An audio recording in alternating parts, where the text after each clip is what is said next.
Marami ang pagkakaibigan na nasisira ng dahil sa utang. May mga taong maamo kapag kailangan ng tulong. Ngunit mas mabangis pa sa hayop pagdating sa singilan. Patong-patong na utang ang mayroon si Sita sa iba't ibang tao na kilala niya. Matunog din ang pangalan niya pagdating sa utangan. Dahil din sa utang, magkakaroon sila ng samaan ng loob ng isang tao na minsang naging malapit sa kanya, na magiging dahilan upang gumawa siya ng masama rito. Magagawa nga bang makabayad ng utang kung ang itim na mahika na ang maaaring maging kabayaran? Tisoy, anak! Nandyan ka ba? Halika nga rito at tulungan mo ako sa mga bitbit ko. Nay, mabuti naman po at umuwi na kayo. Bakit nga po pala ngayon lang po kayo umuwi? Kanina pa po naghihintay sa inyo si Aling Feli. Nandyan po siya, pinaupo ko po muna. Hay! Ano na naman yan? Kararating ko lang, hindi man lang ako pagpahingahin muna. Tapos bubungaran na agad ako ng ganito? Ano bang ginagawa mo rito, Feli? Huwag mo sabihing maniningil ka na naman. Eto na naman tayo sa paliwanagan eh. Oo sana, Ate Sita. Itatanong ko lang sana kung mababayaran mo na yung utang mo sa akin. Kailangan ko na kasi ng pera ngayon. Bayaran na kasi ng tubig namin eh. Tapos naubusan na ng gatas yung bunso ko. Baka may pera ka na. Kahit sana magkano, mabigyan mo ako, te.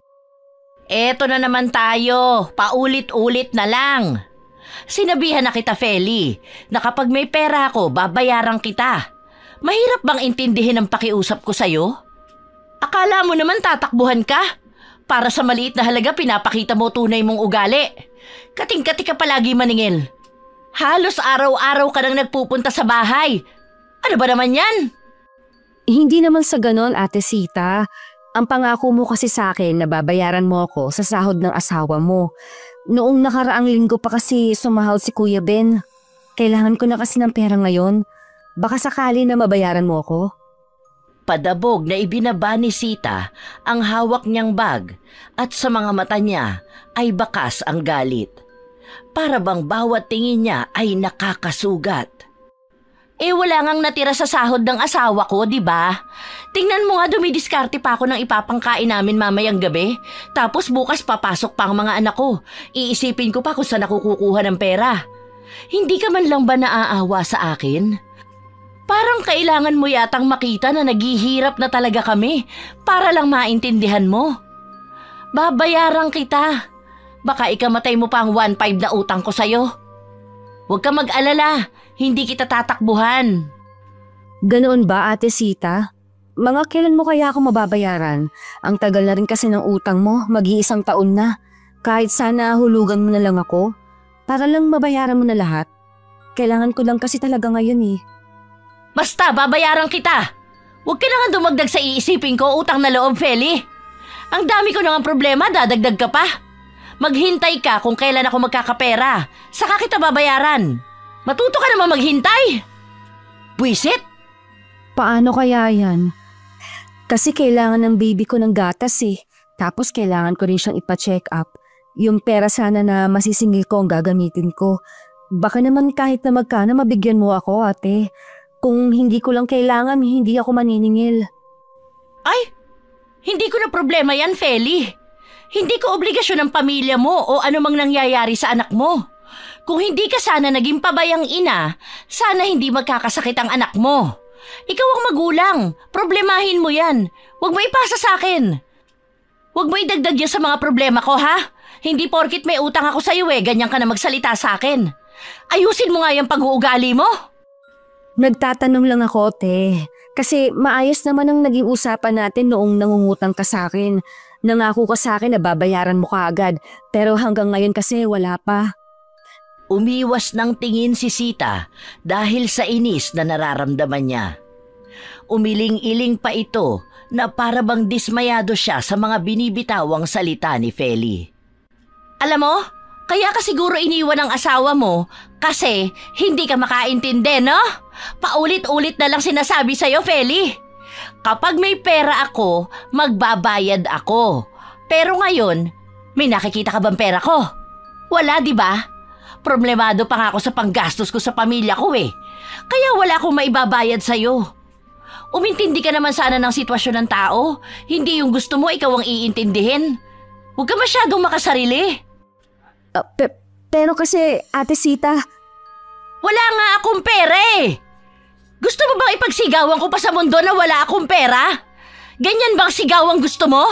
Sige, iparinig na lang natin sa mga kapitbahay. Baka mapanatag ang kalooban mo at paniwalaan mong wala akong pera. Huwag kang sumigaw, te. Sinasabi ko lang naman kasi may ipinangako ka sa akin. Pinanghawakan ko lang naman ang mga pinangako mo. Sana naman tuparin mo. Hay, nako. Heto na naman tayo. Hindi ko kasalanan na pinautang mo ko, ha? Tandaan mo yan, ikaw ang nagdesisyon na pautangin ako. Kaya huwag kang umasta na akala mo kung sino kang mapera para maningil ng utang. Masyado ka nagmamatigas eh. Hintayin mo kung kailan kita babayaran. Baka gusto mong hindi pa kita bayaran dahil dyan sa ginagawa mo sa akin. Tapos ano, gaganyan ka sa akin. Magpapaawa ka. Hindi yan uubra sa akin, ako. Masyado kang pa-victim. Pagpasensyahan mo na ako, te. Nagigipit lang din kasi ako. Kinakailangan lang talaga yung pera na pinautang ko sa'yo. Kung may pera lang sana ako ngayon, hindi naman kita sisingilin eh. Alam mo, Feli, sa ginagawa mong panghaharas sa akin, binibigyan mo ako ng trauma. Alam mo, mamaya magkasakit pa ako sa ginagawa mong pang-i-stress sa akin eh. Paano kapag nagkasakit ako? Maaalagaan mo ba ang mga anak ko, Aber? Eh kung yung mga anak mo nga hindi mo maalagaan ng maayos. Pasensya na talaga. Sige, hintayin ko na lang ulit ang susunod na sahod ni Kuya Ben. Kahit maghulog ka na lang muna, te. Puro na lang pasensya. Palagi na lang kitang pinagpapasensyahan. Nauubos din ang kabaitan ko, ha? Masyado mo ako sinasagad, Feli. Sige, Ate Sita. Babalik na lang ako. Oo na, sige na. Saka ka na bumalik. Wala pa akong pera ngayon. Huwag ka singil lang singil. Akala mo naman napakalaking halaga ng inutang ko sa'yo eh. Halos araw-araw mo kong puntahan para singilin. Kung alam mo lang kung gaano ka nakakairita. Hindi ka na nga nakakatulong, dumadagdag ka pa sa problema ko. Sige, ate. Pasensya ka na ulit ha. Kailangan ko lang kasi. Salamat, te. Hindi maipinta ang mukha ni Sita habang nakasunod ng tingin kay Feli na palabas ng bahay niya. Umirap pa ito habang ang ngiwi niya ay umabot na sa tenga niya.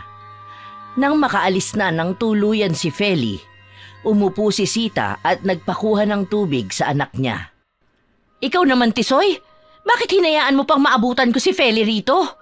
Sana sinabi mong wala ako. Kapag ganyan na may naghahanap sa akin, palagi niyong sasabihin na umalis ako. Hay nako, ang tanda niyo nang tatangan niyo pa rin utusan. Kanina ko pa po sinabi sa kanya yun, Nay. Kasong sabi niya hihintayin niya raw kayo eh. Hindi talaga makapaghintay mabayaran ng utang yung babae na yun eh. Kung makasingil, akala mo ikamamatay kapag hindi binayaran. Pasalamat siya nakakapagtimpi pa ako sa kanya. Tingnan mo, isang singil pa niyan sa akin, makakarinig na yan ng mga masasakit na salita. Bakit naman po kasi hindi niyo nalang bayaran, Nay? Kawawa naman si Aling Feli.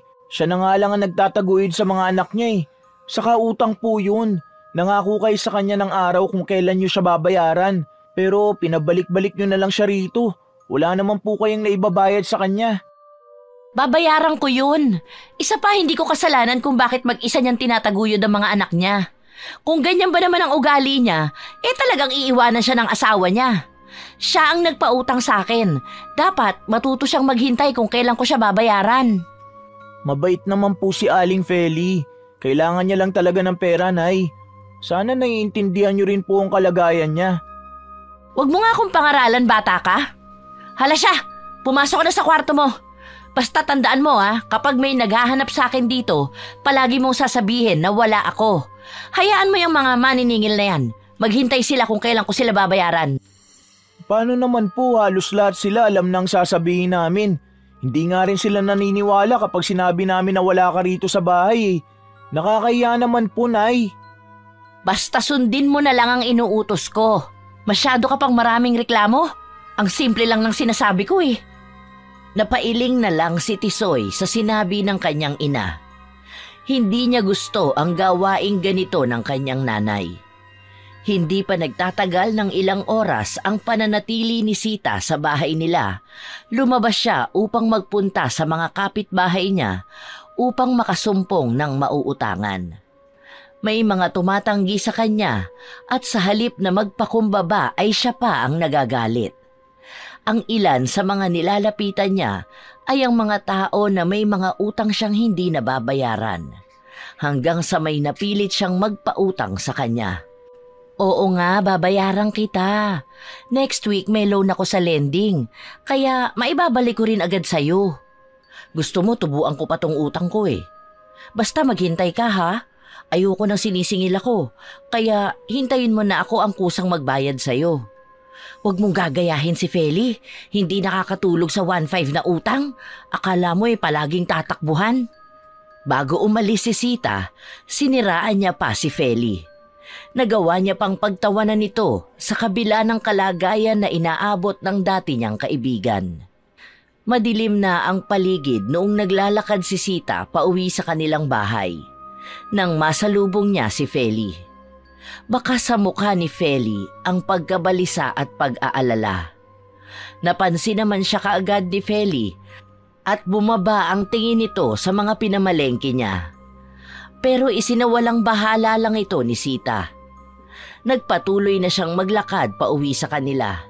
Kinabukasan, maagang umalis si Sita sa bahay nila para magsugal. Walang yan naman oh! Hinay-hinay naman kayo! Panalunin niyo naman ako! Kanina pa ako inaalat dito ah! Ikaw, umalis ka nga dyan sa likod ko! Kakasilip mo sa baraha ko, natatalo ako! Ang malas-malas mo katabi! O ano, game na! Balasahin niyo na yan! Gusto ko makabawi. Ang laki na ng natalo ko sa inyo. Tama ka na, Sita. Wala ka namang mailabas na panaya ngayon. Nalulugi kami sa'yo eh. Ayaw namin ng ganitong sugal. Nakakawalang gana ka namang kalaro. May pera ako. Hindi ko palang napapabariya. Nandun pa sa bahay. Mamaya ipapakuha ko kay Tisoy. Dalian mo na. Dami mo pang nirereklamo. Hindi pwede yan. Show money tayo rito. Alam mo naman na yan naman talaga ang usapan kanina pa. Naglabas ka nga ng pera, 500 lang. Ano naman ang gagawin namin doon? Ilang laro lang ang aabuti doon. Ayaw ko nga ilabas ang pera ko dahil baka mausog pa. Ang daming evil eye dito sa paligid. Gusto palagi ako nakikitang talunan. Sige na, balasahin mo na yan. Umiinit pa lang tayo sa laro. Hindi na. Huwag na lang tayo maglaro. Kami lang natatalo sa'yo. Hanggat hindi ka naglalabas ng pera mo panlaro, walang matutuloy na sugal. Tama na to. Hahanap kami ng bagong kalaro. Niligpit ni Beng ang baraha, saka sila lumipat ng pwesto. Naiwan naman na mag-isa si Sita sa lamesa. Mainit ang ulo at dehado ang pakiramdam. Ang sasama ng mga ugali ng mga to?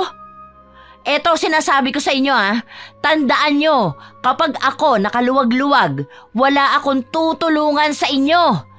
Ni isa sa inyo, walang makakatikim ng kahit na anong tulong mula sa akin. Tandaan nyo yan! Inis na umalis si Sita sa sugalan at umuwi ito. Sinubukan niyang kausapin ang iba pa niyang kakilala at nagbabaka sakali na mapautang siya ng mga ito, pero wala siyang napala. Ang iba ay sinisingil muna ang mga nauna niyang utang bago siya pautangin ulit. Mas lalong nakakainit ng ulo ang nangyayari sa kanya dahil wala na siyang hawak na pera. Ang huling pera niya ay natalo pa sa sugalan. Pwisit naman oh! Iba talaga nagagawa ng pera sa mga tao. Nakakalimot na kapag sila na ang meron, tapos hindi man lang makatulong sa iba. Ay nako, wala. Ganyan talaga ang buhay kapag mahirap ka. Wala ni isa ang gustong magpautang sa'yo. Weather lang ang buhay. Kilala ka lang talaga kapag may kailangan sa'yo. Ay, nako! May katagalan ding nakatingin sa kawalan si Sita nang may kumatok sa pinto. Ilang beses muna niyang pinakiramdaman kung sino yon, hanggang sa inutusan niya ang anak niya na silipin kung sino ang tao sa labas. Nang sabihin ng anak niyang si Feli ito, mas lalong nawala ng gana si Sita.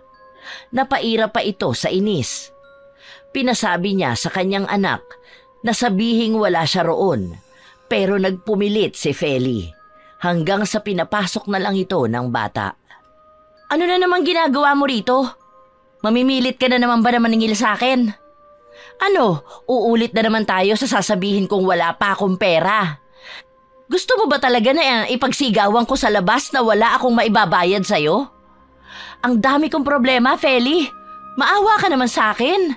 Huwag ka na muna ngayon maningil. Ano ba naman yan? Nakausap ko kasi si Kuya Ben kagabi. Ang sabi niya, mag-iiwan daw siya ng pera sa'yo panghulog. Baka pwede ko na makuha, te, para sana makapunta pa kaming center. Naawa na ako sa baby ko eh. Ang tigas ng ubo niya. Wala pa akong maipambiling gamot niya eh. Walang iniwan si Ben na pera. Masyado ka nagpapapaniwala sa asawa ko eh. Ang iiwan lang na pera nun sapat para sa bahay at sa mga bata. Oh, nakita mo pumasok ang mga anak namin? Malamang nagbigay ako ng perang baon nila. Alangan namang unahin pa kitang bayaran kaysa sa pangangailangan ng mga anak ko. Ano ka, sinuswerte? Pero ang sabi niya Tanga ka ba talaga, Feli? Alam kong mahina ang kukote mo, kaya hindi mo ako masyadong naiintindihan. Tingnan mo na lang ang kalagayan ng pamilya namin para mas maunawaan mo ang sinasabi ko sa'yo. Ang dami kong mga anak, lahat sila nag-aaral. Ang asawa ko lang ang nagtatrabaho at maliit lang ang sahod. Tingin mo ba maisisingit pa kitang bayaran sa dami naming gastusin? Paulit-ulit lang tayo eh. Hindi ka ba napapagod sa ginagawa mo? Matapos na sumigaw ni Sita, tumahimik ang kapaligiran. May mga namumuong luha sa mga mata ni Feli, ngunit pinipigilan niya ang kanyang sarili na ilabas ang emosyon niya. Humingi ng tawad si Feli dahil sa istorbong nagawa niya kay Sita. Tanging pag-irap lang ang naging tugon sa kanya ni Sita. Kahit na anong pilit ni Feli, wala siyang makukuhang bayad o hulog man lang sa naging utang sa kanya ng dating kaibigan. Matapos ang kanilang usapan, tumalikod na si Feli para lumabas ng bahay. Mabigat ang kanyang dibdib. Puno ng emosyon at magulo ang utak sa mga problema na kinakaharap. Isarado mo yung pinto ng bahay paglabas mo. Simpleng instruction na lang yan, baka hindi mo pa maintindihan. Bubita! Paglabas ni Feli sa pinto, sakto naman na dumating ang isa pang maniningil ni Sita. Naroon din sa labas ng pinto ang Bombay na tinataguan niya. Hindi niya naaalala na ngayon ang hulugan niya roon. Katulad ng dating gawi ay nagtago siya sa ilalim ng lamesa, kung saan sinesenyasan niya ang anak niyang sabihin na wala siya at bumalik na lang sa susunod na singilan. Ginawa ito ng bata, ngunit hindi naniwala ang Bombay. Nadulas din ng pagkakasabi si Feli at nasabi niyang naroon sa loob si Sita at katatapos lang nilang mag-usap. Dahil dito, mas lalong naging matagal ang pananatili ng Bombay sa labas ng bahay. Habang si Sita ay nangangawit na sa ilalim ng mesa. Habang nasa labas si Feli at nakikipag-usap sa Bombay, naririnig ni Sita ang mga usapan na yon. Naikwento ng Bombay na isang beses palang naghuhulog sa kanya si Sita at ang mga sumunod na hulugan ay palagi na lang sinasabi ng mga anak nito na wala roon ang kanilang ina. Naikwento rin ni Feli na may utang si Sita sa kanya at pahirapan itong singilin. Dahil sa mga naririnig ni Sita, mas lalo siyang nakakaramdam ng inis kay Feli. Para bang gusto na niyang labasin ito para sa bunutan, pero hindi siya maaaring makita ng Bombay. Sa tagal niyang nagtatago, napagod na rin ang Bombay kahihintay at umalis na ito. Tisoy, tignan mo kung may tao pa sa labas. Baka mamaya nandyan pa ang Bombay at si Feli. Mga buwisit na maniningil. Sinilip ni Tisoy ang labas para tingnan kung may nakaabang na tao. Wala na po, Nay. Umalis na sila.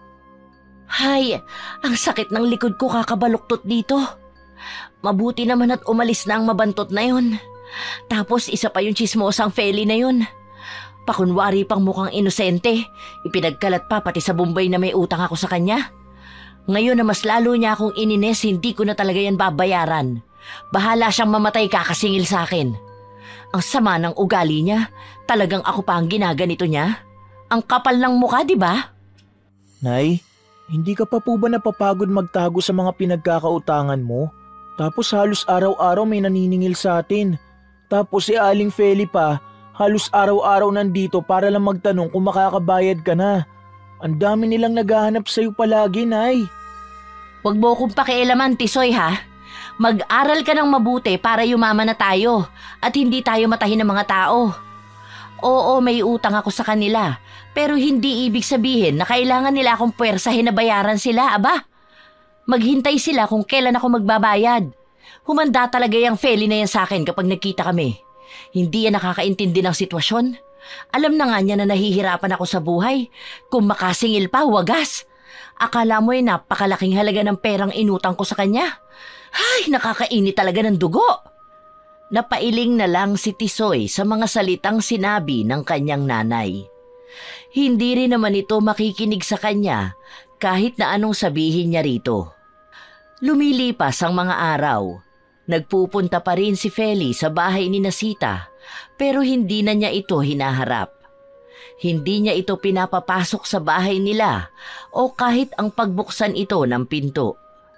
Ang sabi ni Sita, ito ang kanyang paraan para parusahan si Feli dahil sa pakikialam nito sa kanya. Isang araw, habang nasa sugalan si Sita, nakatayo siya sa likuran ng kumare niya, ay nabanggit nito sa kanya na nangungutang si Feli sa kanya at si Sita ang singilin para sa utang nito. Dahil pakiramdam ni Sita ay napahiya siya sa mga tao sa sugalan na nakarinig ng sinabi ni Tere. Galit na sumugod si Sita sa bahay nila Feli. Feli! Feli! Lumabas ka nga dyan! Feli, harapin mo ako! Walang yakang babae ka! Nasaan ka na? Feli! Teka, Ate Sita, anong nangyayari? Bakit ka sumisigaw? Anong nangyari? Talagang hindi mo alam ang nangyari? Ikaw, babae ka. Anong pinagkakalat mo sa lahat na hindi ako marunong magbayad ng utang? Ang kapal na mukha mong pagbintangan ako, ha? Hindi yun ang sinabi ko, ate. O anong sinasabi ni Teresa sa akin na may utang ako sa'yo? Sinasabi mo bang nagsisinungaling siya, ha? Ayusin mo ang bintang mo sa akin, Feli. Kung alam mo lang kung paano ako nagtitiis sa'yo. Ang kapal ng mukha mo ipagsabi sa iba ang inutang ko sa'yo. Talagang gusto mo ako siraan sa lahat. Hindi yun ang sinabi ko sa kanya. Nangihiram kasi ako ng pera at ipinangako ko sa kanya na pambayad ay ang ibabayad mo sa akin. Wala naman ako sinabing masama tungkol sa'yo. Hindi ko intensyon na ipahiya ka. Kinailangan ko lang ng pera, kaya nangutang ako sa kanya. Napahawak sa bewang si Sita habang nakikinig sa sinasabi ni Feli. Bakas naman kay Feli ang hiya dahil sinugod siya ni Sita sa bahay nila mismo habang ang iilan pa nilang mga kapitbahay ay nakikiusyoso pa. Nagsisimula na ang bulungan habang nakatingin sa kanya. Pasensya ka na, Ate Sita. Kinailangan ko lang kasi ng pera para sa baby ko. Pero maniwala ka, wala akong ibang sinabing masama tungkol sa'yo. Hindi ko naman gawain ang manira ng tao. Pagpasensyahan mo na talaga ako. Hindi mo gawain ang manira ng tao pero pinahiya mo na ako. Sinisira mo ang pangalan ko sa lahat na para bang tatakbuhan ko ang utang ko sa'yo. Sinabi ko naman na babayaran kita, di ba? Talagang doon mo pa sinabi sa mga kaibigan ko? Ang hina talaga ng kukote mo, Feli. Hindi mo na ako binigyan ng kahihiyan sa kanila. Ito ba magpapasaya sa'yo, ha? Habang sinasambit ni Sita ang mga salita na ito, ay dinuduro niya ang noo ni Feli. Napapayuko na lang si Feli sa kahihiyan na inaabot niya. Ang mga luha niya ay pumapatak na rin sa sahig. Patawarin mo na ako, te. Hindi ko naman sinasadya. Sige, kakausapin ko na lang si Ate Tere. Pasensyahan mo na po ako. Hindi ko talaga gustong mapahiya ka. Hindi ko naman alam na sasabihin niya pa yun sa'yo. Pasensyahan? Puro na lang ba pagpapasensya ang ibibigay ko sa'yo? Samantalang ikaw, hindi mo ako iniintindi. Masyado kang makasarili. Puro na lang kagustuhan mo ang nasusunod. Hindi ka na nga naaawa sa akin sa tuwing sisingilin mo ko ng utang ko. Ganyan ka pa manira sa akin? Nakakawalang gana ka, Feli. Imbis na babayaran pa kita, magdadalawang isip na tuloy ako. Grabe ka kung makapang mata sa akin. Hindi porkit may utang ako sa'yo, sisiraan mo na ako sa iba. Tandaan mo, Feli, ang utang na babayaran yan. Pero ang tiwala ko na sinira mo, hindi na yan maibabalik. Nakakadismaya ka! Mabibigat ang mga salitang binitawan ni Sita kay Feli. Pinapakita nito na labis ang sama ng loob na dinulot ni Feli sa kanya dahil lang sa maliit na halaga ng inutang nito na hindi niya mabayaran. Umaagos na rin ang luha ni Feli sa paghingi niya ng tawad kay Sita. Pero patuloy na pinagdidikdikan ni Sita na mali si Feli sa ginawa niya. Na kaya ganon ang ugali niya ay dahil mahina ang kokote niya. Walang ibang bukang bibig si Feli kundi ang paghingi nito ng tawad. Kahit na nasasaktan na siya sa pangmamaliit ni Sita sa pagkatao niya.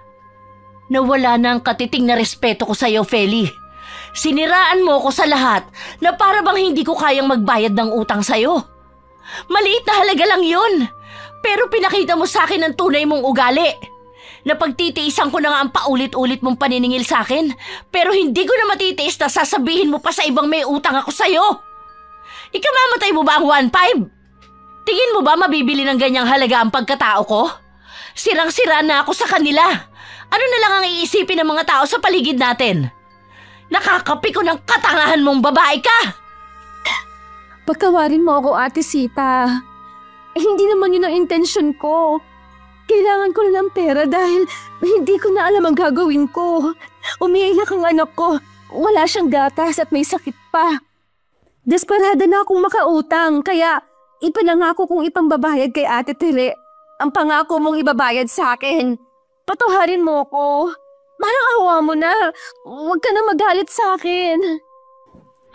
Wala na. Huli na ang lahat. Mukha bang kaya pa kitang patawarin sa mga ginawa mo sa akin? Bahala na ang karma na maningil sa'yo. Pera lang ang inutang ko sa'yo at kaya yung mabayaran. Pero ngayon na may karma na sisingil sa'yo, ewan ko na lang kung paano mo babayaran. Ipapaubaya ko na lang sa karma ang mangyayari sa'yo. Matapos itong sabihin ni Sita, ay galit pa rin siyang umalis sa harapan ng bahay ni Feli at umuwi sa kanila. Masama ang loob niya kay Feli dahil hindi nito maintindihan ang sitwasyon niya. Para bang ipinamumukha pa sa kanya na hindi niya kayang magbayad sa maliit na halaga. Kaya inaasa na lang ni Sita ang karma na mapupunta kay Feli dahil sa ginagawa nito sa kanya. Nakakainis talaga ang babaeng yun. Masyado niya akong binibigyan ng sakit ng ulo. Grabing trauma ang inabot ko sa kanya. Para sa 1.5 na utang ko, ganun na siya sa akin. Masyado siyang mapangmata. Karmahin na sana siya. Tatawanan ko talaga siya kapag ginaba na siya. Nagmamatigas si Sita sa pag-uugaling pinapakita niya kay Feli. Ilang araw na rin ang lumipas na patuloy na nagpupunta si Feli sa bahay ni Sita para humingi ng tawad sa kanya pero hindi niya ito magawang harapin. Hanggang isang araw, nagkasalubong sila habang naglalakad si Sita. Nung una ay hindi pinansin ni Sita si Feli pero natigilan siya sa paglalakad nang hawakan siya nito sa kamay. Agad naman ding inalis ni Sita ang pagkakahawak sa kanya ng dating kaibigan. Huwag mo nga akong hawakan! Ano na naman bang kailangan mo sa akin? Ate Sita, hanggang ngayon ba hindi mo pa rin ako papansinin? Ilang araw na akong humihingi ng tawad sa'yo. Nagsisisi ako sa mga nagawa ko sa'yo. Para saan pa? May magbabago pa ba? Kapag pinansin kita, ano naman ang gagawin mo? Sisirain mo na naman ang peace of mind ko sa kakasingil mo sa akin. Mauulit lang ang lahat, Feli. Hayaan mong hindi na tayo mag-usap. Tapos kapag may pera na ako, saka na kita babayaran. Huwag mo nang tangkain pa na ibalik kung ano yung nasira sa atin. Hindi ko pa kayang magpatawad. Pagpasensyahan mo na ako, Ate Sita. Minsan kasi nagugulo talaga ang isip ko lalo na kapag kailangan ko ng pera. Nitong mga nakaraan kasi wala talaga akong malapitan. Kaya sinisingil kita. Alam mo naman yun, di ba? Yun na nga eh. Kapag hindi maayos ang isip mo, sa akin mo ibinabaling lahat. Ako ang kinakawawa mo eh. Ako yung pinipressure mo na magbayad. Alam mo ba kung gaano kahirap para sa akin yun? Na palagi kang nagpupunta sa bahay para lang maningil? Ang laking epekto nun sa akin, lalo na sa isip ko. Gusto ko ng peace of mind pero hindi mo na nga maibigay, sinisira mo pa. Ewan ko ba? Basta alam ko may karma ang mga ganyang pag-uugali. Bahala ka na, wag mo na lang akong kausapin. Hayaan mo maghilom ng kusa ang galit ko sa'yo, pero hindi ko maipapangako na mangyayari yun. Basta sa ngayon, bigyan mo ng kapayapaan ang utak ko. Utang na loob, Feli. Kahit na anong paghingi ng tawad ni Feli, ay hindi siya tinatanggap ni Sita. Isang araw, habang nasa sugalan si Sita, narinig niya ang usapan ng isa sa mga naglalaro patungkol sa kulam. Narinig niya na nagpunta ang isa sa kanila sa isang mangkukulam upang ipakulam ang dating katrabaho ng asawa niya na hanggang ngayon ay nanggugulo sa kanila. Nang maipakulam nila ito, ay tinigilan na ang panggugulo sa kanila. Naisipan ni Sita na gawin yun upang tigilan na siya ni Feli sa kasisingil sa kanya nito. Hindi na nagdalawang isip pa si Sita. Nagtungo siya sa mangkukulam upang magpagawa ng ritual para kay Feli. Inabisuhan ng mangkukulam si Sita na kumuha ng bagay na konektado kay Feli. Saka ito bumalik doon. Sa paraan na yun, magiging mas mabilis at mabisa ang kulam na gagawin nila. Umuwi si Sita upang umisip ng paraan kung paano siya makakakuha ng gamit ni Feli na ibibigay niya sa mangkukulam. Nay, nandito po si Ate Feli. Kanina ko pa po sinabi sa kanya na umalis na siya dahil wala kayo. Pero umiiyak siya. Kailangan niya raw ng pera. Hindi ko naman po alam ang gagawin dahil wala pa rin po si tatay. Hindi pa po umuwi. Ayan na naman ang perwisyo na yan. Halos araw-araw na lang nasa bahay ah. Oh, ano na naman ang gagawin mo rito? Manggugulo ka na naman sa akin. Wala akong ibabayad sa'yo. Bakit ba hindi mo hayaan na magkusa ako magbayad sa'yo? Ate Sita, kailangan ko lang talaga ng pera. Nasugod sa ospital ang anak ko. Nakautang na ako sa iba, pero wala rin silang mga pera. Baka matulungan mo ko. Maawa ka na sa akin. Kailangan ko ng pera panggasa sa pagpapagamot sa anak ko. Sumahod ang asawa ko kahapon, oo. Pero naubos na ngayon. Wala akong natira. Sa iba ka na lang lumapit. Alam mo, hirap din kami sa buhay. Hala, sige na. Umalis ka na sa bahay ko at baka magpasok ka pa lalo ng malas. Ayoko sinasalubong ako ng problema. Kaya mong solusyonan yan mag-isa. Wala akong pera. Habang tinutulak ni Sita si Feli, pasimple siyang kumukuha ng buhok nito. Itatabi niya ito para may magamit siya sa pinapagawa niyang kulam para dito. Wala nang ibang naiisip si Sita kundi ang paghihiganti niya kay Feli. Ni hindi niya pinansin ang problema ng dating kaibigan. Mas inuna pa niyang kumuha ng buhok dito kaysa ang patahanin ang pagtangis nito. Ayan, nakakuha na rin ako ng buhok mo. Siguro naman mananahimik ka na sa panggugulo mo sa buhay ko. Para naman manahimik ka, hindi yung singil ka ng singil sa akin. Nakakasawa pa ang mga padrama sa akin, hindi maghintay kung kailan babayaran. Nagbalik si Sita sa bahay ng mangkukulam kung saan ibinigay niya ang huling bahagi ng gamit para sa ritual. Ang ginamit nilang klase ng pangkulam ay ang tinatawag na laga, kung saan inilagay ang litrato ni Feli kasama ang buhok nito sa palayok na pinaglagaan ng iba pang mga dahong sangkap. Habang niriritualan niyo ng mangkukulam ay itim ang usok na lumalabas mula sa palayok. Nakatingin lang si Sita habang ginagawa ito ng mangkukulam. Nakakaramdam siya ng tuwa dahil sa wakas ay makakaganti na rin siya sa ginawa sa kanya ni Feli.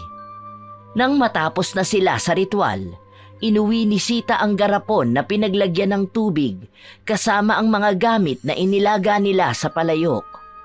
Ito ang bagay na magsisilbing sandata ni Sita para sa dati niyang kaibigan. Ayan, siguro naman mananahimik ka na sa mga paniningil mo sa akin. Salamat naman at may karma na rin na nangyari sa'yo. Masyado ka kasi kung maningil, hindi mo na iniisip ang nararamdaman ng taong pinautang mo. Lahat naman tayo naghihirap eh. Alam ko na, dito ko na lang muna sa ilalim ng kama ko ilalagay ang garapon. Bawal kasi itong mabuksan eh. Ay, excited na akong malaman kung anong mangyayari sa kanya. Sa araw din mismo na yon, nakaramdam ng sakit si Feli. Nagpapawis ang balat niya at para bang napapaso siya sa sarili niyang pawis. Nakakaramdam din siya ng kakaibang sakit ng ulo na halos humiwalay na ang anit niya. Ilang araw na ring payapa si Sita dahil walang Feli na iniiyakan siya para lang makabayad ng utang.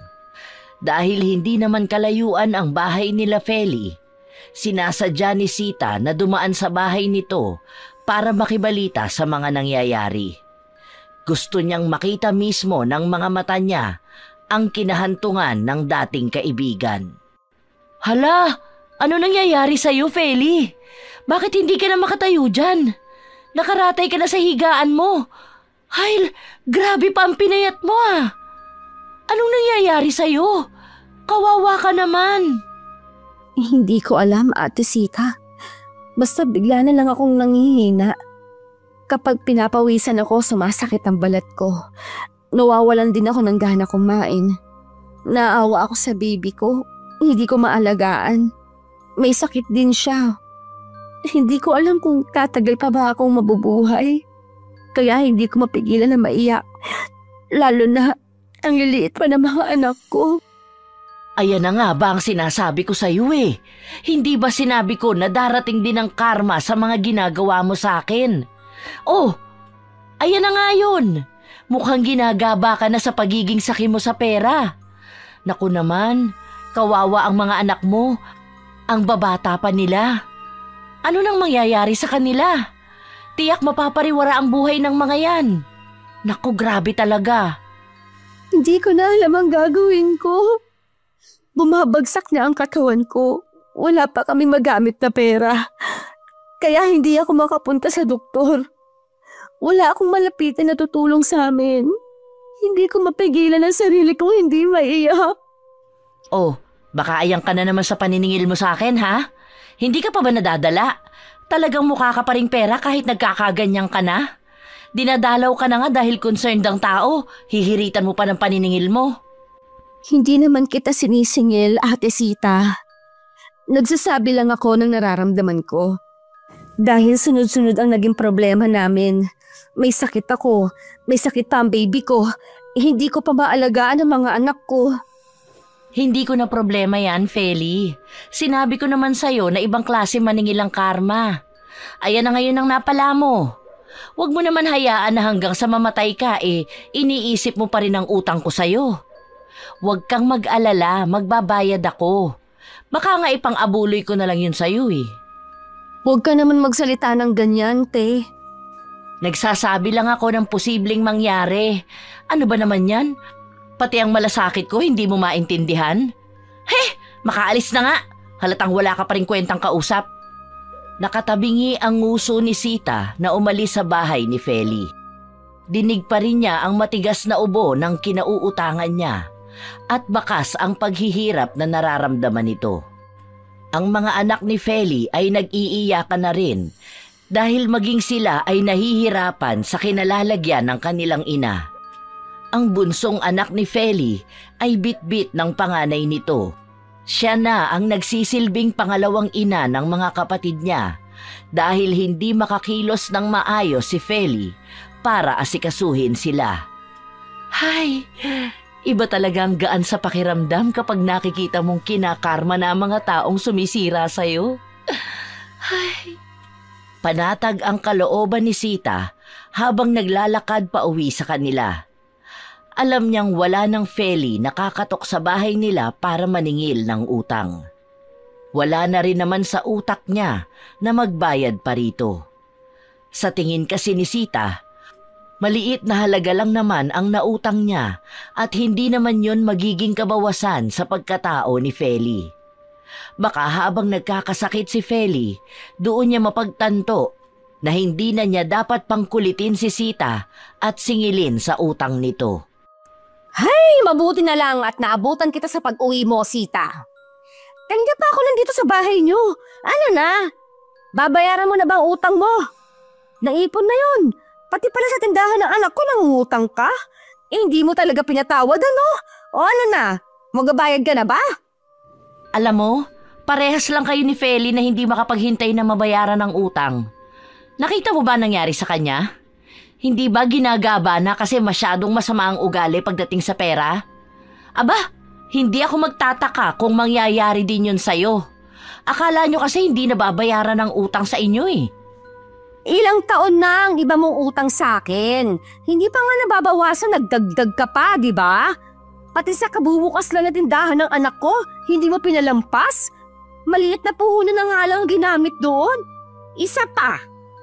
Anong pinagsasabi mong gagabain ako sa paniningil ng sarili kong pera? Ikaw ang nangutang sa akin, kaya matuto ka naman magbayad. Mahiya ka naman sa mga pinagsasabi mo, Sita. Kung si Feli, nadadaan mo sa mga ganyan, ibahin mo ko. Hindi ako kasing bait ni Feli. Bayaran mo ko. Ibalik mo kung anong inutang mo. Nipisan mo naman ang mukha mo. Masyado kang makunat pagdating sa singilan. Wala nga akong pera, di ba? Maghintay ka. Baka sumunod ka kay Feli. Mga buwisit kayo. Karmahin ka na rin sanang bruha ka. Aba, teka nga. Ikaw pa talagang may lakas ng loob na sabihan ako ng ganyan? Matapos mong umutang sa akin at hindi ako bayaran? Ganyan ka pang makipag-usap? Huwag mong daanin sa galit-galit mo, Sita. Magbayad ka o ako mismong sisingil sa asawa mo. Baka nakakalimutan mong hawak ng asawa ko ang sahod ni Ben. Baka gusto mong walang maiuwing pera sa'yo si Ben. Ay, grabe naman umasta. Ang linis mo masyado, no? Kung makapagsalita ka, akala mo ang perpekto mo. Nangutang lang ako sa'yo, hindi ko sinanla ang buong pagkatao ko sa'yo, oy. Kung makasingil ka, akala mo hindi ka nang hingi ng tulong sa akin nun eh. Palibasa, nakapag-asawa lang ng kanuyang anak mo. Kung umasta ka, akala mo hindi ka nang galing sa hirap. Ay, mali. Kabit nga lang pala yung anak mo, di ba? Kaya lang kayo nagkakaroon ng pera kapag nagpapadala yung kano sa anak mong kabit, di ba? Tumabi ka nga dyan. Baka kung ano pang magawa ko sa'yo. Hintayin mo kapag nagkapera ako, babayaran kita. Alis dyan! Paharang-harang. Binangga ni Sita ang kumare niya habang naglalakad siya papasok sa bahay. Ibinalagbag niya rin ang pinto at isinarado ito. Ngayon ay nadagdagan ang inis ni Sita, kaya naisipan niyang kulamin din si Beng. Ayaw niya ng may ibang tao na gumugulo sa kanya. Sa halip na bayad utang ang ibigay niya, sakit pa ang gusto niyang ibalik sa mga ito. Nang bumalik si Sita sa mangkukulam para ipadagdag si Beng, hindi pumayag ang mangkukulam. Dahil iisa lang ang maaari niyang kulamin.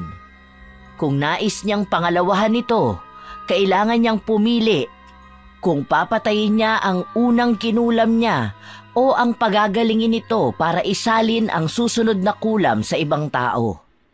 Ngunit wala roon ang nais na piliin ni Sita. Nais niyang magdusa ang dalawa bilang paghihiganti niya. Ano ba namang klaseng pangungulam ang ginagawa mo? Pinaglalaruan mo lang yata ako eh. Ikaw matanda ka ha, baka pineperahan mo lang ako. Halata naman kasing mukha kang pera, baka kung ano-ano lang ang sinasabi mo. Kailangan kong makulam din niyang si Beng. Ilang beses na akong pinahiya niyan sa sugalan. Akala mo kung sino siya kung umasta? Hindi kita pipilitin. Pero hindi maaaring dalawa ang kulamin mo dahil magkakaroon ka ng mas malalang problema. Kung hindi mo ito makakaya, babalik sa'yo ng higit sa 2 beses na sakit nang ibinigay mo sa kanila. Pag-isipan mo itong mabuti. Basta, gawin mo na lang. Pwede naman kasi yan kahit na ilang tao ang ipakulam ko. Pasalamat pa nga na nagbabayad ako sa'yo eh. Basta gawin mo na lang. Eto ang buhok ni Beng. Ipapakulam ko siya kaparehas ni Feli. Mga walang pakinabang naman ang mga yan eh. Hilig lang maningil. Ang yayabang porket may mga utang ako sa kanila. Ikaw ang bahala. Pero pinagsabihan na kita. Hindi ako nagkulang sa babala na ibinigay ko sa'yo. Hindi ko nakasalanan kung ano pa mangyayari sa'yo. Dahil maaaring tatalab sa kanilang dalawa o babalik sa'yo ng doble. Ayusin mo na lang ang trabaho mo. Ikaw ang mangkukulam dito. Ikaw ang sumigurado na sa kanila talaga mapupunta ang kulam. Ang dami mo pang pagbabanta sa akin. Nagawa na nga ng unang beses kay Feli tapos bigla mo akong pagbabantaan. Ako'y nagpapaalala lang sa'yo. Dahil kung may mas mabigat silang labas sa mga ginagawa mo, mas mahihirapan kang tanggapin na sumpa. Pero base naman sa nakikita ko sa'yo, alam kong tatanggapin mo naman ang lahat. Hindi nakinig si Sita sa mga payo na sinasabi sa kanya ni Tatang Ibong. Buo sa kalooban niya na maparusahan ang 2 taong nanggugulo ng buhay niya. Parehas lang ang naging proseso ng kulam kina Feli at Beng sa pamamagitan nito ng laga. Nang maibigay ang isa pang garapon kay Sita, ay umuwi na rin ito kaagad. Habang inaayos niya ang pagtatago ng garapon sa ilalim ng kanyang kama, narinig niya ang pagtawag ng kapatid ni Feli sa labas ng bahay. Tuloy-tuloy na kumakatok ang babae sa pinto at tinatawag si Sita. Dahil alam niyang may kinalaman ito sa paniningil ng utang niya, inutusan niya ang anak niyang patayin ang ilaw sa labas at ikandado na ang pinto. Sabihin niya rin daw sa babae na natutulog na ang nanay niya at hindi ito maaaring istorbohin. Walang balak si Sita na kaharapin ang kahit na sinong maniningil niya. Nay, parami na ng parami ang pumupunta sa bahay para maningil. Kanina nandito rin yung Bombay. Hindi na nga sila naniniwala sa amin eh. Pati kami nay nahihiya na. Kasi kahit sa school kapag nakikita nila kami, nahanap ka nila sa amin. Hindi mo ba talaga sila pwedeng bayaran, Nay? Tapos si Aling Feli nakakaawa naman siya. Nandun lang siya sa kanila nakaratay habang ikaw pahirapang pa rin singilin. Akala ko ba maliit na halaga lang ang inuutang mo sa kanila? Bakit po hindi niyo mabayaran, Nay? Ilang beses ko na bang sinabi sa'yo na huwag mong pakikialaman ng mga ginagawa ko? Hindi mo alam ang sitwasyon ko. Ako pa nga ang nahihirapan kesa sa kanila eh. Nakikita mo ba kung paano nila ako singilin? Naaawa ka sa kanila samantalang sa akin na nanay mo hindi. Binibigyan nila ako ng trauma. Naapektuhan ang mental health ko sa mga ginagawa nilang paniningil sa akin. May naawa rin naman po ko sa inyo. Pero nakakaawa rin naman po yung mga pabalik-balik dito sa bahay. Tapos yung iba ang tagal naghihintay dumating kayo. Mabuti nga po, mababait pa rin sila kahit na paano eh. Sana naman nay magbayad na kayo ng utang sa kanila. Nagbibigay naman si tatay ng pambayad eh. Para naman mabawasan ang utang niyo po. Malaki rin ang pangangailangan ng mga taong nagpautang sa inyo. Halos lahat naman po ng tumutulong sa atin eh. Mga kapos din sa buhay. Basta. Sinabi ko nang wag mo ko sermonan. Alam ko ang ginagawa ko. Maghintay sila kung kailan ako magbabayad. Wala pa nga akong pera eh. Wala akong ibang pinagkakakitaan. Maghintay sila kung kailan ako yayaman. Mga ipokrita kasi ang mga nagpapautang sa akin. Hindi lang ako nakakapagbayad agad. Akala mo kung sino na sila. Tingnan mo, unti-unti ang kakarmahin niyang mga yan. Susunod na kay Feli si Beng. Parehas gagabain sa pagiging sugapa sa pera. Tingnan natin kung maisalbayan sila ng pera. Tingnan ko lang kung madala nila sa hukay ang ipinagmamalaki nilang mga pera. Mga buwisit sila. Sa inis ni Sita, pumasok siya ng kwarto at hindi na kinausap pa ang kanyang anak. Mabigat na paghinga lang ang binitawan ni Tisoy. Siya ang halos araw-araw nakakarinig ng kwento at pakiusap ng mga taong kinauutangan ng nanay niya. Kaya siya ang mas nakakaintindi sa mga ito. Pilit man niyang ipaintindi sa kanyang ina ang mga ito. Walang ibang nais na pakinggan si Sita, kundi ang sarili niya at ang baluktot niyang katwiran. Lumipas ang mga araw, walang nangyayaring masama kay Beng. Malakas pa rin ito. Habang si Feli ay tila ba unti-unti itong nakakabawi. Isang bagay na pinagtaka ni Sita. Hindi umaayon ang lahat sa mga plano niya. Nakakatayo ka na pala, Feli? Anong ginawa mo? Nagpatawas kasi kami noong nakaraang araw. Sinamahan ako ng kapatid ko. Hindi pa ako masyadong maayos, Ate Sita. Medyo nagre-recover pa rin ang katawan ko. Masakit pa rin naman ang balat ko kapag dumadampi ang tubig sa akin. Pero hindi na ako katulad noon na hindi talaga maipaliwanag ang nangyayari sa akin.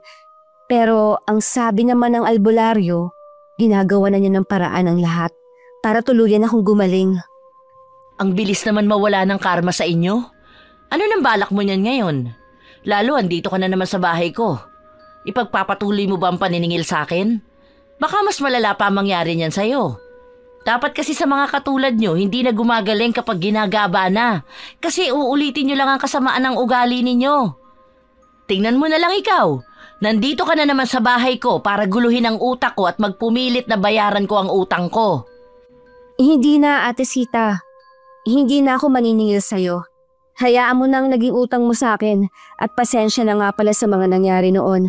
Hindi ko naman sinasadya na masaktan ka dahil sa paniningil ko sa'yo. Sorry ha, patawarin mo sana ako. Ay sus! Ngayon ka pa humihingi ng tawad sa akin. Kung hindi ka pa naratay sa higaan mo, hindi mo aaminin ng pagkakamali mo sa akin. Halata namang napipilitan ka lang din humingi ng tawad. Kaya nga ako humihingi ng tawad. Lumabas kasi sa pagpapatawas ko na may isang babae ang gumagawa ng hindi maganda sa akin. Kaya gusto kong maging maayos na ako ng tuluyan. Naisipan ko na baka nga sa sama ng loob mo sa akin ay may hindi ka magandang nagawa. Kaya ako na mismo ang lumapit sa'yo para humingi ng tawad. Pagpasensyahan mo na ako, Ate Sita. Aba! Ngayon pinagbibintangan mo na ako. Iniisip mong ako pa ang gumawa ng masama sa'yo? Ang kapal naman ang mukha mo ah. Paano kita patatawarin yan kung nagmamataas ka pa sa akin? Aba, paghinay-hinay ka sa pambibintang mo sa akin ha? Baka bukas niyan tuluyan ka ng hindi makatayo sa higaan mo. Ayusin mo yung mga lumalabas sa bibig mo, Feli. Hindi yun ang gusto kong iparating. Hindi naman sa pinagbibintangan kita. Gusto ko lang naman na magkaayos na tayong dalawa. Hindi na. Huwag ka na magsalita pa. Huwag ka na lang babalik dito sa bahay ko. Mamaya may dalhin ka pang kamalasan. Napagbintangan mo pa ako? Ako na nga ang naagrabyado, ako pang sisisihin mo bakit ka nakakarma? Wow! Naku naman, ang buhay talaga ng mga tao. Palaging minamaliit ang walang pera. Sige na, umalis ka na rito. Basta ako, wala akong masamang ginagawa sa kahit na sino. Hindi na pinakinggan pa ni Sita ang mga sinasabi sa kanya ni Feli.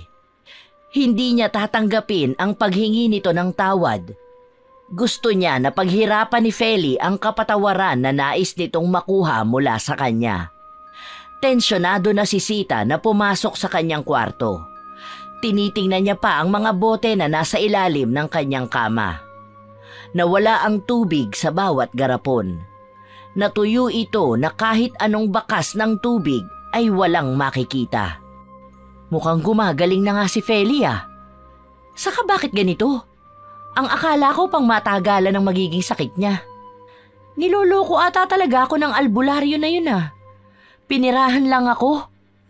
Hindi pwede to. Babawian ko siya bukas. Ako pa talaga lolokohin ang matandang yun? Buisit na yan. Bakas ang inis sa mukha ni Sita habang hawak niya ang mga garapon. Nais na niyang sugurin si Tatang Ibong, ngunit masyado nang madilim ang langit. Kinabukasan, nagising si Sita sa sigaw ng kanyang anak. Nay! Tulungan mo ako! Ang sakit! Ano tong nararamdaman ko, Nay? Nagmamadaling tumakbo si Sita patungo sa kwarto ni Tisoy. Ay, Diyos ko po! Anak ko, anong nangyayari sa'yo? Bakit nandiyan ka sa sahig? Nay, tulungan niyo po ako! Sobrang sakit ng balat ko! Pakiramdam ko sinusunog ako! Hindi ko na kaya, Nay! Ang sakit mo! Pare-pareho sila ng mga nararamdaman. Parang sinusunog ang mga balat nila at kapag natatamaan ito ng hangin ay humahapdi. Ang sikmura nila ay parang babaliktad sa sakit. Hindi na alam ni Sita ang gagawin niya sa mga anak niya. Nagdurusa ang mga ito sa hindi maipaliwanag na karamdaman. Ano bang nangyayari sa inyo, mga anak ko? Hindi ko na alam ang gagawin ko. Diyos ko po, tulungan ninyo ang mga anak ko. Mga anak ko! Nay, hindi ko na po kaya. Pakiramdam ko mamamatay na po ako.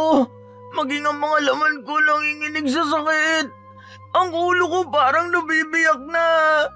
Nay, tulungan mo kami. Anak, bakit ba nagkakaganito ang pamilya natin? Ano bang nangyayari? Ang mga anak ko, Diyos ko po, huwag naman sanang ganito.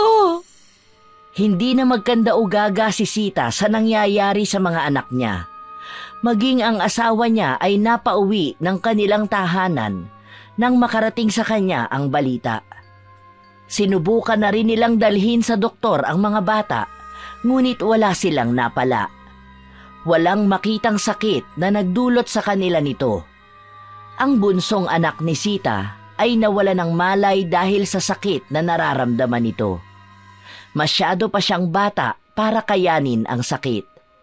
Dahil wala rin naman silang mapala sa mga doktor na paulit-ulit lang ang sinasabi, inuwi ng mag-asawa ang mga anak nila.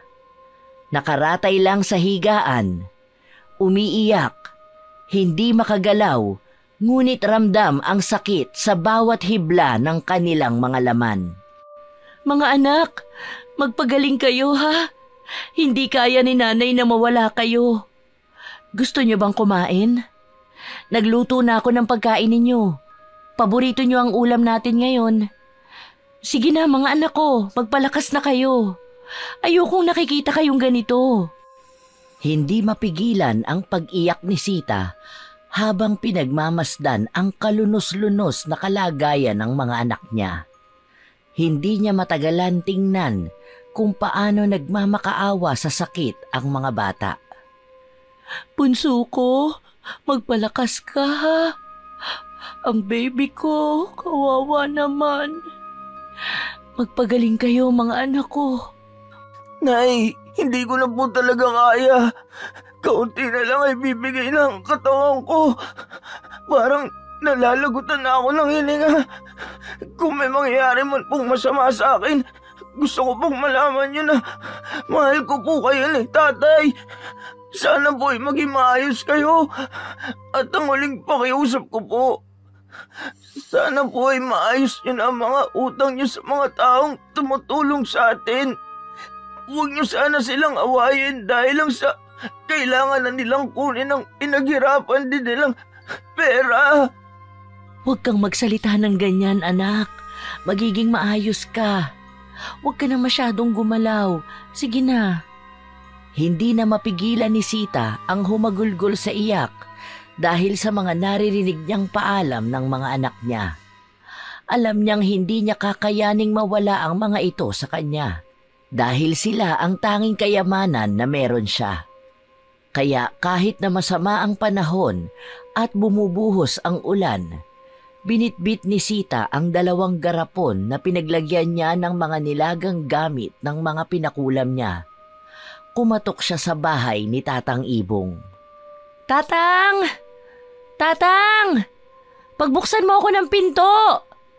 Parang awa mo na! Anong sinadya mo rito, Sita?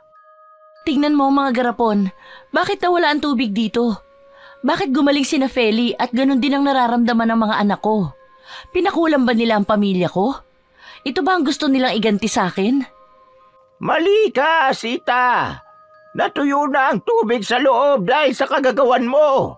Hindi ba sinabihan na kitang hindi mo maaaring kulamin ng magkasabay ang 2 magkaibang tao? Pero hindi ka nakinig sa akin.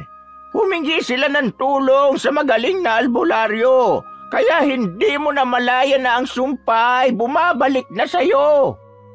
Pero bakit sa mga anak ko? Ang sumpa ng pangungulam ay bumabalik lang sa mga mahal mo sa buhay. Kung hindi ito direktang babalik sa'yo, ito ay tatama sa mga taong mahal mo. At yun ang nangyari sa mga anak mo. Sila ang sumalo ng mga kasalanan mo. Kung ganon, gusto ko matapos na ang sumpa na ito. Ititigil ko na ang pangungulam sa kanila. Pagalingin mo ang mga anak ko. Hindi ko kayang mawala sila sa akin. Sila na lang ang tanging yaman na meron ako. Mawawala pa ba sila? Hindi ko na mababawi pa ang kulam na ginawa ko. Dahil nabawi na ito ng mga gumamot sa mga pinakulam mo. Tinatamasa na ng mga anak mo ang pagbabalik ng kasalanan mo. Sila ang kabayaran. Hindi ba't binalaan na kita noong una na walang magandang maidudulot ang ginagawa mo sa kanila? Bakit sa akin ibabalik ang lahat? Sila naman ang gumawa ng masama sa akin Yon ang dapat na isipin mo. Kung ano nga ba ang tunay na dahilan? Kung sino ba ang may kamalian? Kapag naging malinaw na sa'yo ang lahat, doon mo lang magagawang mapagaling ang mga anak mo. Sa'yo nagsimula ang paggamit ng itim na kapangyarihan. Alam kong ikaw lang din na nakakapag-isip ng paraan kung paano ito matatapos. Tulungan mo ko. Pagalingin mo ang mga anak ko at gantihan natin sila. Hindi ko na yan kayang gawin, Sita. Kapag gumanti ka sa kanila, mas lalo mong ipapahamak ang mga anak mo. Mas lalo mo lang sinasabi na mas mahalaga para sa iyo ang galit mo sa mga tao na gusto mong kulamin kesa ang timbang ng pagmamahal mo sa mga anak mo. Isipin mong mabuti ang mga sinasabi mo. Dahil ang mga desisyon na ginagawa mo sa buhay mo ay palaging may malaking balik sa iyo. Hindi napilit ni Sita ang matanda na tulungan siya. Paulit-ulit nitong sinasabi na siya lang ang makapagpapagaling sa mga anak niya. Ngunit magagawa niya lang ito kapag alam na niya kung ano nga ba ang pagkakamali niyang nagawa. Hindi niya magagawang pagalingin ang mga anak niya kung mananatili sa kanya ang pagmamataas sa kabila ng mga kasalanan niya. Umuwi si Sita na basang-basa sa ulan. Walang napala, wala nang maramdaman na pag-asa. Lumuluha siya habang nakatingin sa mga anak niyang nanghihina. Hindi ko alam kung anong pagkakamali ang nagawa ko. Bakit nagkakaganito ang pamilya ko? Baka po kailangan yung gawin ng tama, Nay. Humingi kayo ng tawad sa mga taong nagawan nyo ng masama. Sina Aling Feli at Aling Bing. Hindi po ba may ginawa kayo sa kanilang hindi maganda? Baka po kailangan yung tanggapin sa sarili nyo na may mali talaga kayo. Anong maling nagawa ko? Ako ang naging biktima nila. Marahil yan po ang iniisip nyo, pero hindi po yan ang totoo. Bakit ako hihingi ng tawad sa kanila? Sila ang may kagagawa nito sa inyo. Alam ko na pinakulam nila ang pamilya natin para makaganti sa akin. Ang sasama ng mga ugali nila. Sandali, susugurin ko yung Feli na yan. Ang laki ng atraso niya sa akin. Dinamay pa talaga ang mga anak ko. Hindi marunong lumaban ng patas. Nagtangka ang asawa ni Sita na pigilan siya. Ngunit mas umiral ang galit ni Sita. Sinugod niya si Feli sa bahay nito. Bakas ang galit sa bawat pagkatok ni Sita sa pinto. Oh, Ate Sita, bakit ka napasugod dito? Ano nangyari sa'yo? Halika, pumasok ka na muna sa bahay. Umuulan pa naman, baka magkasakit ka. Sandali lang, kukuhanan kita ng maiinom mo. Ikaw Feli ang may kasalanan ng lahat ng ito. Sinusumpa mo ang pamilya ko dahil lang sa maliit na halaga ng pera na hindi ko mabayaran sa'yo? Ang sama ng ugali mo! Teka lang, Ate Sita. Nasasaktan ako. Bitiwan mo ako. Aray ko. Hindi tumitigil si Sita sa pagsabunot niya kay Feli. Kahit na hindi lumalaban sa kanya si Feli, ay pinapakitaan niya pa rin ito ng galit. Lahat ng hinanakit at pagbibintang ay sinabi na niya. Hanggang sa natumba si Feli sa sahig.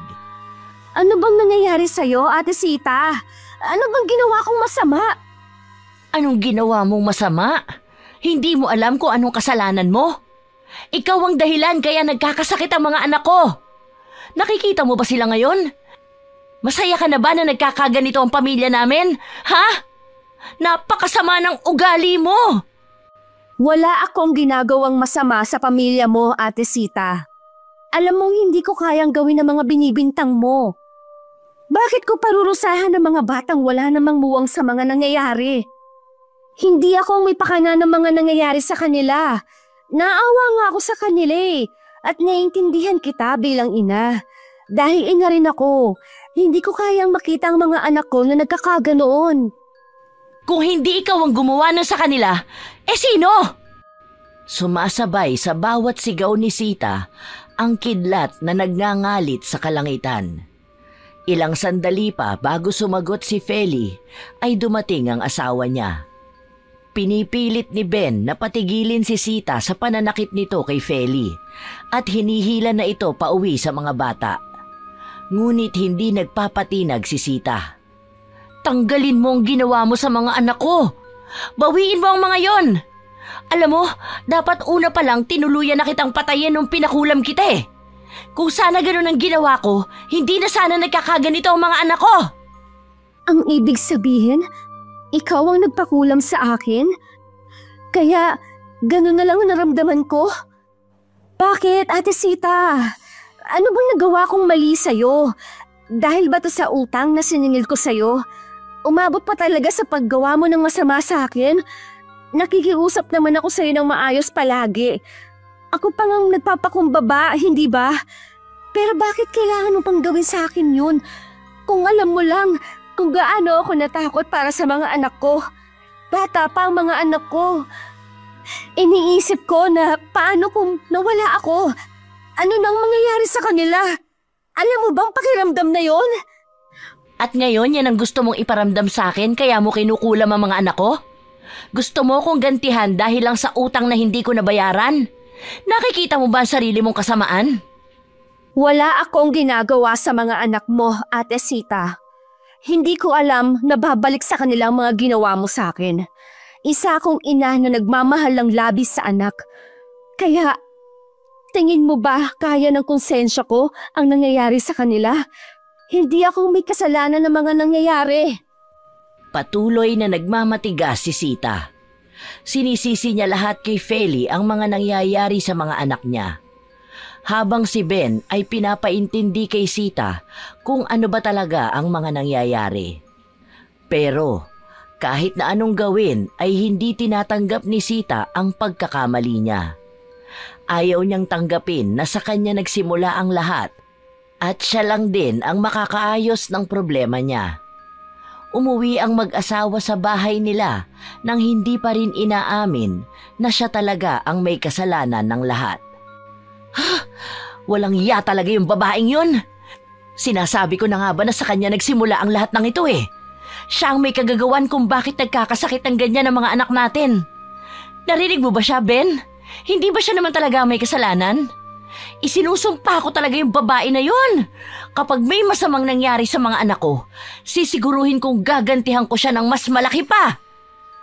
Kasalanan niya to!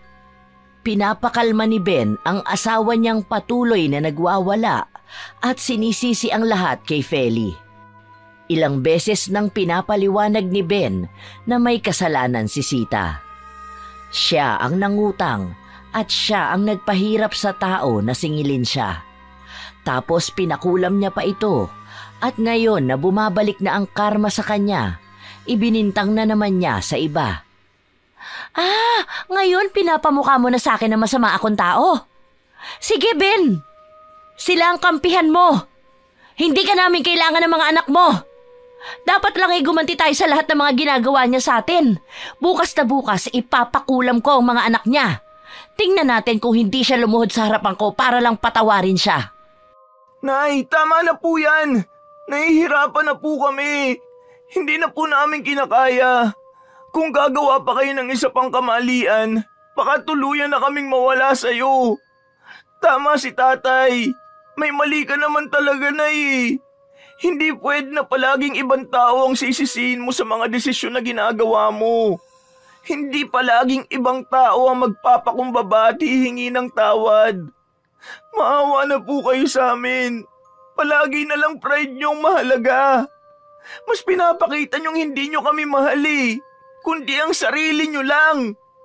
Kung ganun nga po, baka kami nga ang sasalo ng karma niyo. Hanggat hindi kami nawawala, hindi niyo tatanggapin ang mga kamalian niyo. Sa sandaling tumahimik ang kalangitan, doon din natahimik si Sita. Doon lang pumasok lahat sa utak niya nang sa mismong anak na niya nanggaling ang mga salita. Kusa siyang kinalabit ng konsensya niya. Dahil tama naman ang mga sinabi ng bata sa kanya. Ilang tao na nga ba ang una niyang naagrabyado? Na kapag sinisingil siya ng utang ay siya pa ang mas nauunang magalit sa mga yon. Sa una ay para siyang isang maamong tupa na uutang ng pera. Ngunit di kalaunan ay magiging mabangis na hayop sa singilan. Ganito ang naging siste niya sa halos araw-araw niyang pangungutang. Wala ni isa ang binabayaran niya dahil iniisip niyang hindi niya yun pera, kaya wala siyang obligasyon na magbayad kaagad. Nay, hanggat alam mo kaya pa itong maayos, gawin mong lahat. Pero kung mas mananaig sa iyong pride mo, hayaan mo na lang kaming pagbayaran ng mga kasalanan mo. Tatanggapin namin ang maluwag yun. Pero sana'y magbago na kayo. Ayaw naming lisanin ang mundong ito ng masama ang kalooban. Mga anak, patawarin ninyo ko. Hindi ko kailanman ginusto na mapahamak ko kayo. Mahal na mahal ko kayo. Huwag ninyo kong iiwan. Hindi ko makakaya. Parang awa na ninyo. Patawarin ninyo ang nanay. Nay, huwag ka po sa aming humingi ng tawad. Doon ka po humingi ng tawad sa mga taong nagawan mo ng masama. Hindi na nakapagpatuloy pang magsalita si Tisoy nang umubo siya. Sa pagtagilid niya ay dugo ang lumabas doon. Mas lalong nabahala si Sita nang sumunod ang iba niya pang mga anak. Hindi na kaya pang magsalita ni Tisoy dahil pakiramdam niya ay kaunti na lang ang hininga na meron siya. Doon ay pumasok na sa utak ni Sita ang lahat. At sa pagkakataon na ito ay bumalik siya sa bahay ni Feli kung saan tila ba naghihintay pa rin sa kanya ang babae.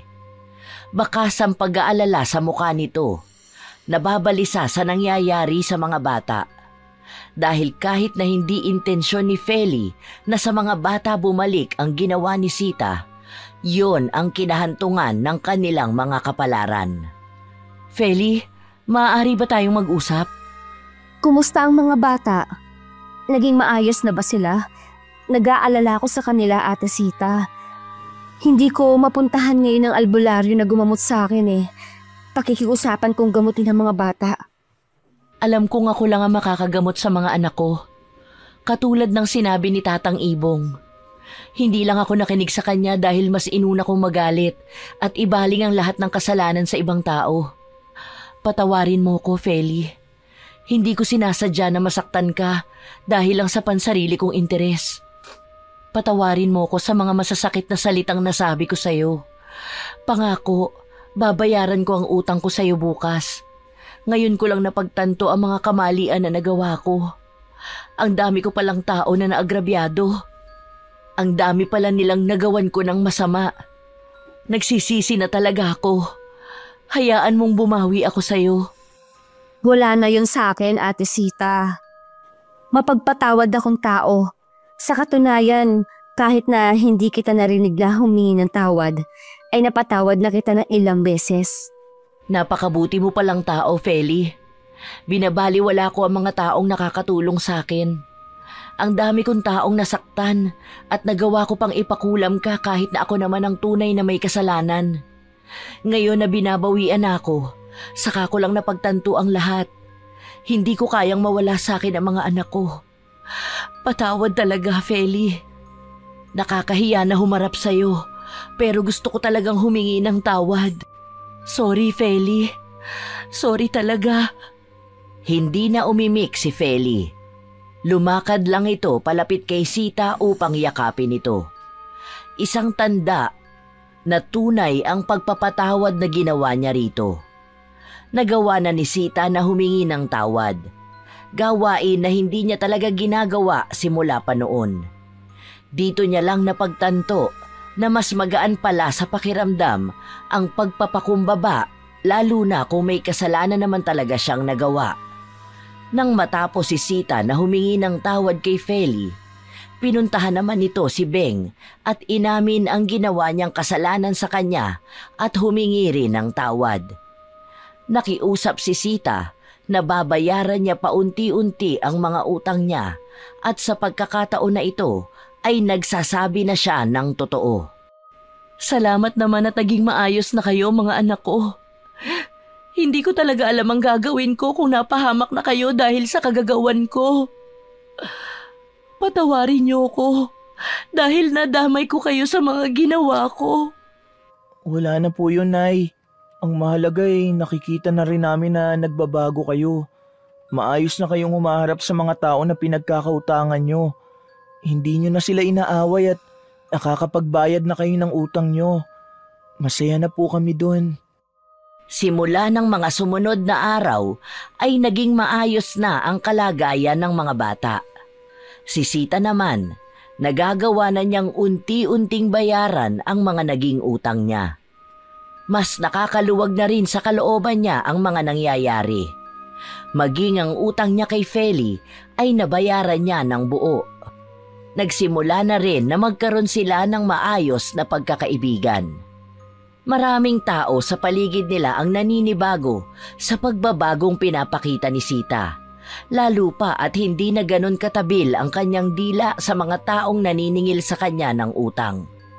Ito na ang magiging magandang bagong simula para kay Sita. Kung saan niya napagtanto na walang magiging magandang dulot ang paggawa ng masama sa ibang tao. Dahil sa huli, malaki ang magiging balik nito. Maaaring hindi nga sa kanya, ngunit sa mga mahal naman niya sa buhay, na ang karma ay tunay na masakit kung pumitik. Ang mundo ang kusang sisingil sa mga pagkakautang na nais mong takbuhan at kalimutan.